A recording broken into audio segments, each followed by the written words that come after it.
नमस्कार मित्रांनो.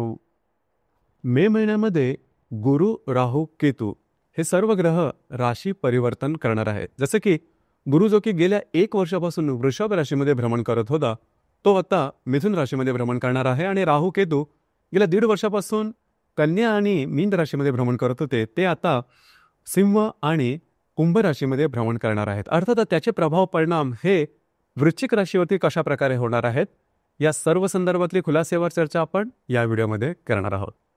गुरुबद्दल सांगायचं झालं तर वृश्चिक राशीकरता गुरु जो ग्रह आहे हा अतिशय महत्त्वपूर्ण असा शुभफलदायी ग्रह आहे. कारण हा तुमचा धनेश आणि पंचमेश आहे, जो की तुमच्या अष्टम स्थानामध्ये भ्रमण करणार आहे जवळजवळ येणाऱ्या 1 वर्षभरासाठी.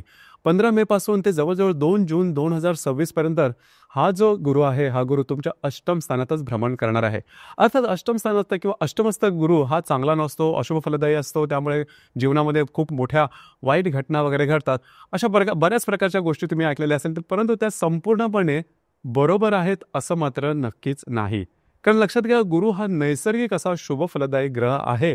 त्यामुळे जरी त्याने अशुभ फळं दिली तरी ती संपूर्ण अशुभ फलदायी नसतात. अर्थात काही ज्या गोष्टी असतात त्या बऱ्याचशा शुभ फलदायी सुद्धा असतात. जसं की 8व्या स्थानात हा जाणारा जो गुरु आहे, हा गुरु तुमच्यासाठी काही चांगल्या गोष्टी सुद्धा घेऊन येईल.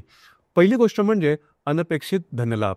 अनपेक्षित धनलाभ याचा अर्थ की बऱ्याच वेळेस आपण अशी काही कामं करून जातो की त्यामध्ये कुठल्याही प्रकारचे एक्सपेक्टेशन नसतात, अपेक्षा नसतात. आपण निरपेक्ष भावाने एखाद्याला मदत करतो किंवा एखादं काम करतो आणि त्याच्याबद्दलची जे अपेक्षा आहेत त्या पूर्णपणे विसरून जातो. काही आपल्याला लाभ मिळतील किंवा काय ते विसरून जातो.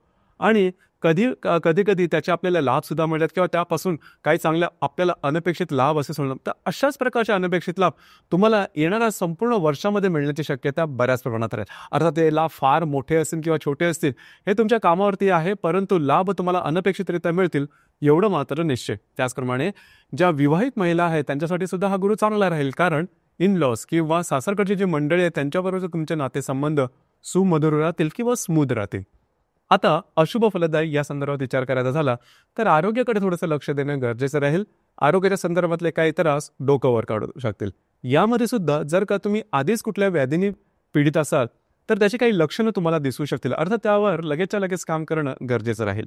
दुसरी महत्त्वाची गोष्ट म्हणजे जरी आरोग्याच्या संदर्भातले त्रास आले तरी ते खूप मोठी पातळी गाठणार नाही किंवा अगदीच ट्रॉमाटाईज होणं किंवा अगदीच खूप मोठ्या गोष्टी होणं असं काय होणार नाही. तर तशी काही काळजी करू नका. दुसरी महत्त्वाची गोष्ट म्हणजे हा जो गुरु आहे, हा गुरु पंचम दृष्टीने तुमच्या व्ययस्थानाला बघणार आहे.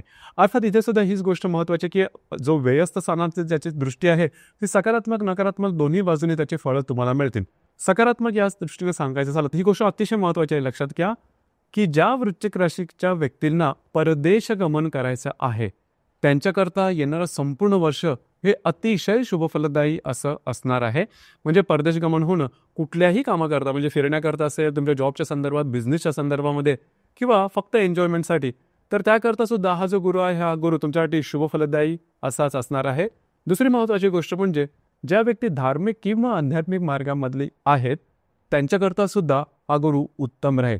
तशा प्रकारचे किंवा धार्मिक, आध्यात्मिक किंवा ज्याला आपण सिक्स सेन्स वगैरे म्हणतो, आध्यात्मिक अनुभव येणं, तर अशा प्रकारचे सुद्धा काही अनुभव किंवा तशा प्रकारची तुमची सायकोलॉजी किंवा मानसिकता तयार होईल. त्यासंबंधी काही अनुभव तुम्हाला चांगल्या प्रकारचे येतील. ही गोष्ट महत्त्वपूर्ण राहील किंवा शुभफलदायी असे सुद्धा म्हणता येईल. दुसरी महत्त्वाची गोष्ट म्हणजे हा जो व्यस्त जो त्याची दृष्टी आहे गुरुची, या संदर्भात दुसरी महत्त्वाची गोष्ट म्हणजे कर्ज घेणं, लोन घेणं, पैसे घेणं यापासून थोडंसं लांब राहणं गरजेचं राहील.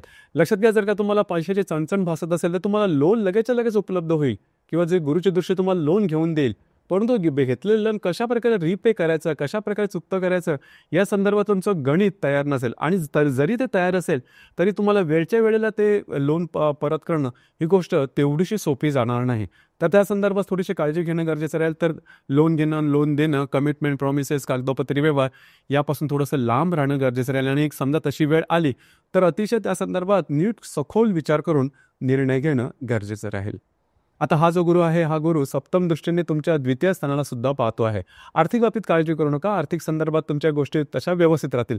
आर्थिक बाबतीत फार मोठे काही प्रॉब्लेम येणार आणि तुम्ही जी काही कामं केलेली आहेत त्या संदर्भातल्या गोष्टी तुमच्या होतील.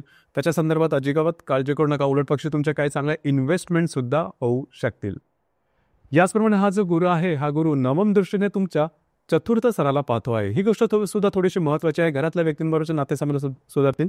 इथे एकच गोष्ट महत्त्वाची आहे, ती म्हणजे तुमच्या चतुर्थ सणामध्ये राहू सुद्धा भ्रमण करत आहे. तर या संदर्भात आपण नंतर थोडं बोलूच राहूच्या बाबतीमध्ये, म्हणजे राहूचे प्रभाव परिणाम कसे असेल. परंतु एकंदरीत घरातलं वातावरण किंवा घरातल्या माणसांचे जे नातेसंबंध आहेत हे बऱ्याच प्रमाणात स्मूथ राहतील. आता हे झालं गुरुबद्दल.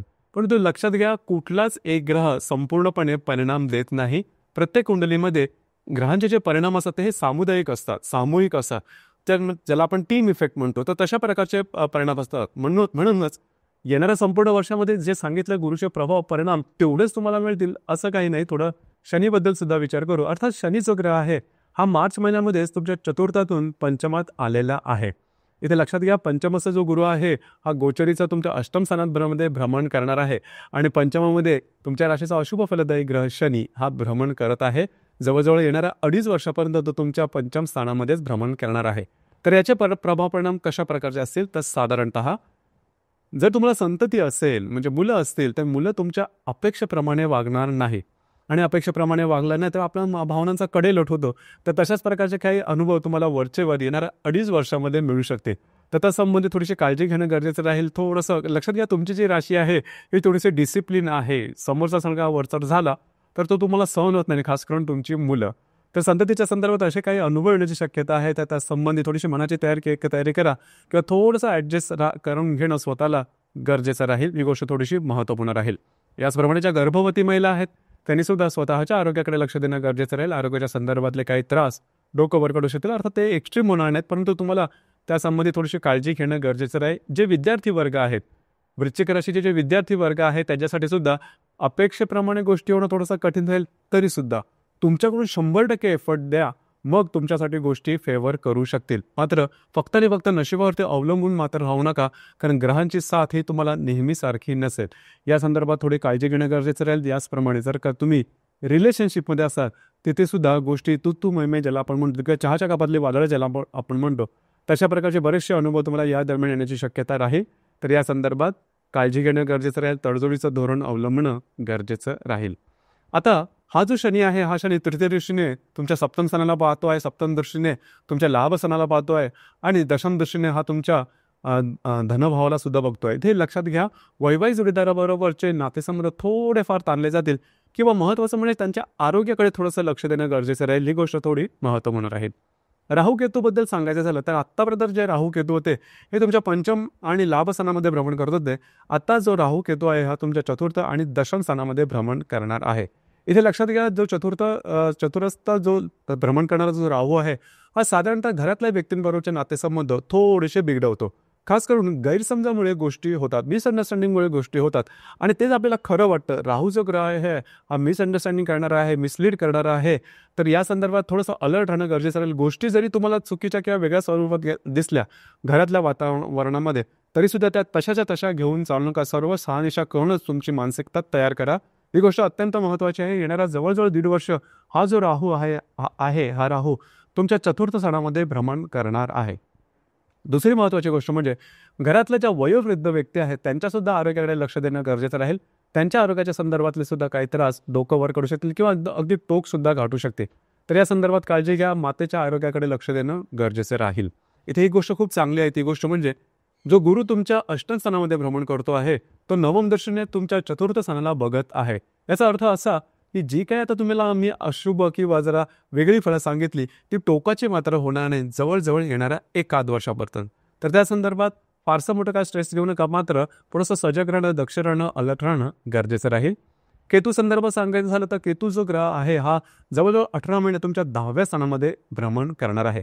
इथे एक गोष्ट महत्त्वाची आहे की तुमचं जे काही कार्यक्षेत्र असेल त्यामध्ये बदल होण्याची शक्यता जास्त प्रमाणात राहील, कारण केतू जो आहे हा बदल घडवेल एवढं निश्चित. आता इथे एक गोष्ट खूप चांगली आहे, महत्त्वाची आहे आणि ज्या व्यक्तींना खरोखरच बाहेरगावी जायचं असेल, परदेश गमन करायचं असेल किंवा त्यांच्या जॉबमध्ये त्यांना चेंज करायचं असेल, बिझनेसमध्ये त्यांना चेंज करायचं असेल, येणारं संपूर्ण वर्ष अतिशय उत्तम असणार आहे.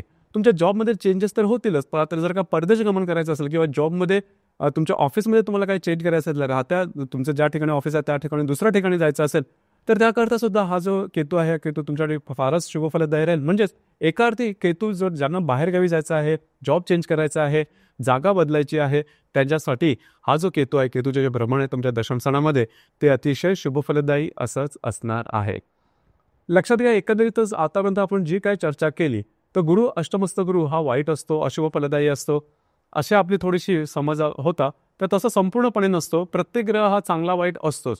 तर त्यामध्ये त्या ग्रहामधून मिळणाऱ्या ज्या चांगल्या गोष्टी आहेत, त्याचा संपूर्णपणे लाभ कसा घ्यायचा आणि ज्या अशुभ गोष्टी आहेत त्यापासून कसं स्वतःला लांब ठेवायचं, एवढं जर का तुम्हाला तंत्र समजलं, तर अर्थातच तुम्हाला त्याचा संपूर्णपणे लाभ घेता येईल. तर मित्रांनो, हे होतं वृश्चिक राशीकरता मिथुन राशीतलं गुरुचं जे भ्रमण आहे किंवा राहू केतूचे जे भ्रमण आहेत सिंह किंवा कुंभ राशीचं, त्याचे प्रभाव परिणाम नेमके कशा प्रकारचे असतील या संदर्भातली चर्चा. धन्यवाद.